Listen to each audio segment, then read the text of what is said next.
Au nom d'Allah, le tout miséricordieux, le très miséricordieux, louange à Allah, et que la prière et le salut soient sur le messager d'Allah, sur sa famille, ses compagnons et ses suiveurs avec bienfaisance, jusqu'au jour de rétribution. Ceci dit, nous lisons ici la traduction d'un extrait l'explication de l'érudit savant Cheikh Mohammed Aman Ben Ali Al-Jami, qu'Allah Ta'ala lui fasse miséricorde, où il expliquait l'une des bienséances à observer pour que notre invocation soit exaucée.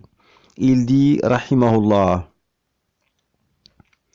après cet éloge envers Allah, le prophète, que la prière et le salut soient sur lui, dit, rembourse ma dette et enrichis-moi face à la pauvreté. Fin du hadith. Quand le serviteur veut demander à son Seigneur Subhanah quelque chose relevant de sa religion, de sa vie ici-bas ou de l'au-delà, il commence par faire l'éloge d'Allah, ou bien il présente, il offre d'abord une bonne action. Ceci est la conduite du messager d'Allah, sallallahu alayhi wa sallam.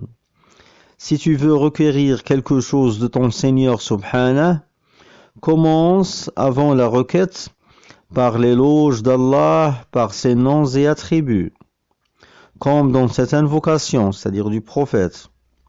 Ou bien commence par présenter une prière ou un jeûne, etc., avant ta demande.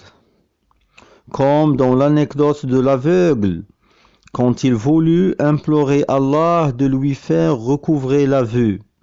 Le prophète, que la prière et le salut soient sur lui enjoignit de faire ses ablutions, de prier 2 unités, rak'atayn, puis qu'il invoque. Les gens de science ont tiré de cela que celui qui veut demander quelque chose de son Seigneur, il convient qu'il accomplisse d'abord une bonne action. Et il fait partie des bonnes actions de faire l'éloge d'Allah d'une façon similaire à celle-ci, c'est-à-dire celle qui est dans le hadith du prophète, que la prière et le salut soient sur lui. Fin de cet audio.